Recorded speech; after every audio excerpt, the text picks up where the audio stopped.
We are Breaking Barriers, a nonprofit organization. I'm Gabrielle Weichel. I'm Rihanna Kunjbahari. I'm Gorilla Cesarino. I'm Madison Lively. Welcome to Breaking Barriers. So the target population for Breaking Barriers is immigrant children with disabilities and their families. Our vision is a future where barriers are broken and every immigrant child with a disability will live life to their fullest potential regardless of where they come from. Our mission is Breaking Barriers is a nonprofit organization bringing cultural awareness while addressing the need of immigrant children with disabilities within the community per the lack of resources available to them.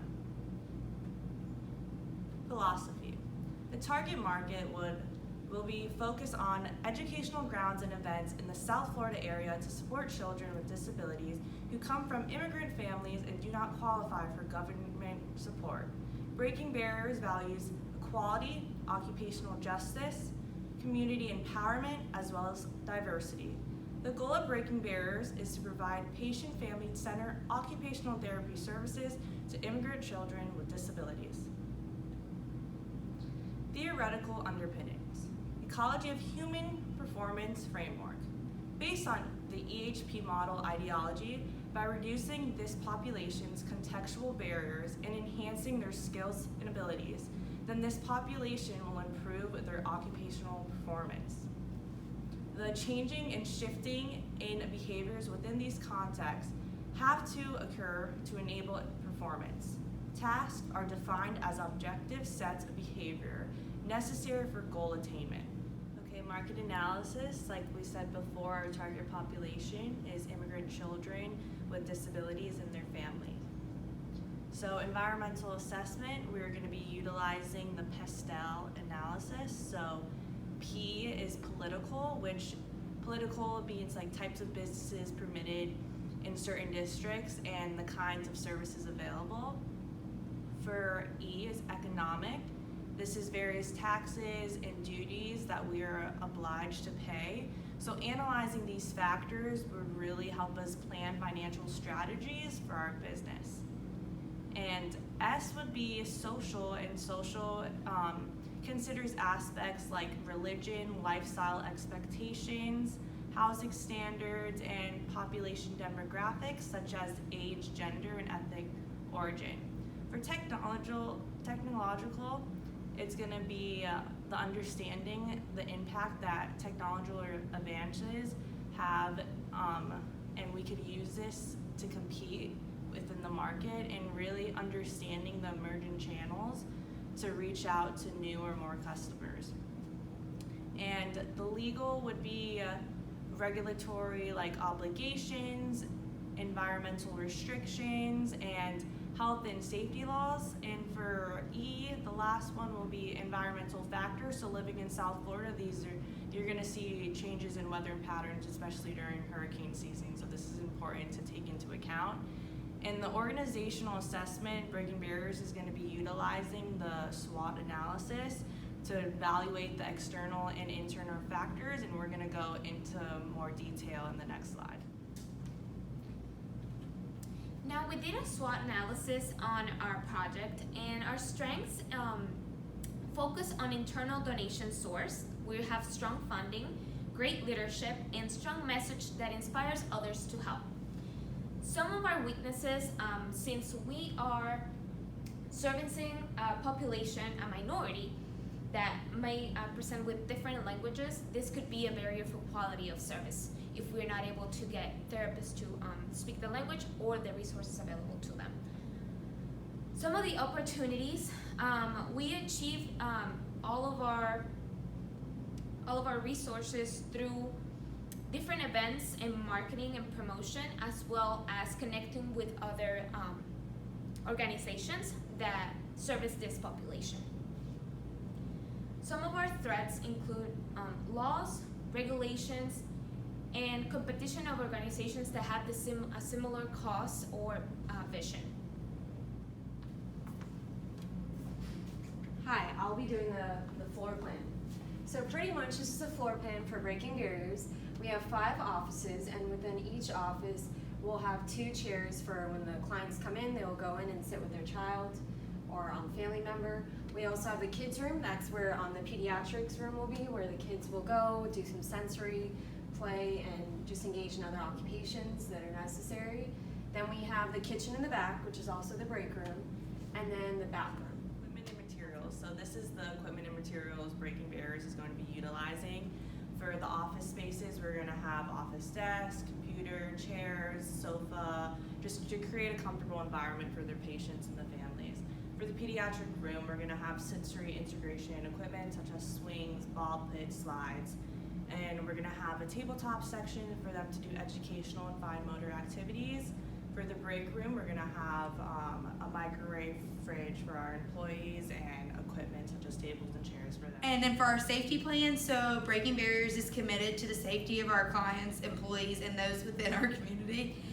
We are committed to making our facility as safe as possible, and if anyone within our facility experiences a hazardous situation, to please let us know and we'll take immediate action as necessary.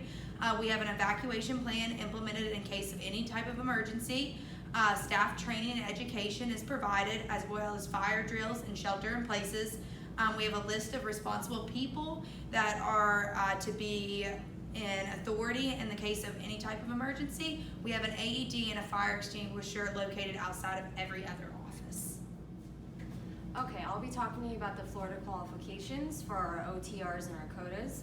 For our occupational therapists that are registered, they must complete an application along with paying the application fee, which is $180. They must have good standards of moral character, so good ethical principles. They must graduate from a Master's of Occupational Therapy program that's accredited by ACOT and accepted, and they must also complete 6 months of supervised field work. This can be done anywhere as long as it's supervised. They also need to pass and take the MBCOT exam. Now with the CODAs, they also need to file a written application along with their licensure fee. They need to have good moral character.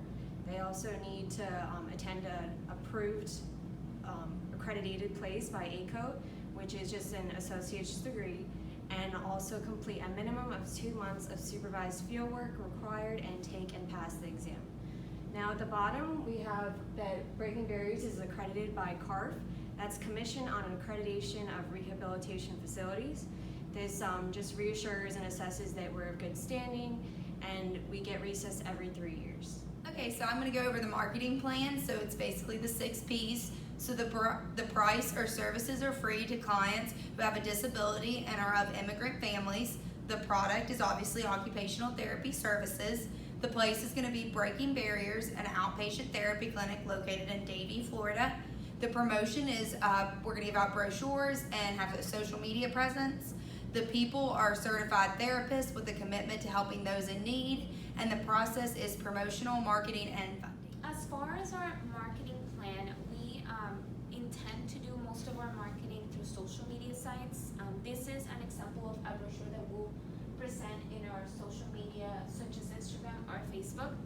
And also, we will provide this brochure to other partnership organizations that they can present on their website. This talks a little bit about what our mission is, as well as our philosophy, and how we as an organization focus on occupational therapy models that will impact this population.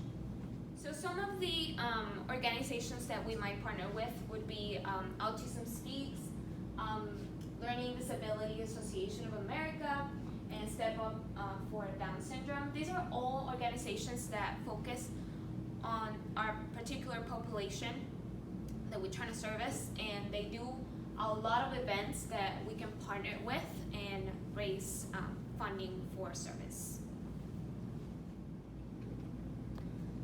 So these are our charts for our expenses. We have our total fixed expenses and our total variable expenses.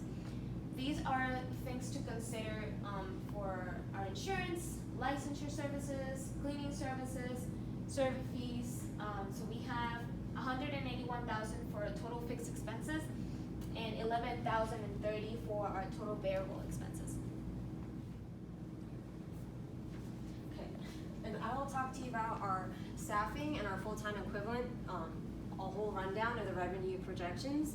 So here, 1 hour equals 4 units, 1 unit equals $52, and at the bottom, the total right there is $293,280, along with our full rundown of our staffing calculations showing our annual actual costs, our full-time equivalent, and at the bottom, again, saying 1 hour equals 4 units, which would equal $208 per hour.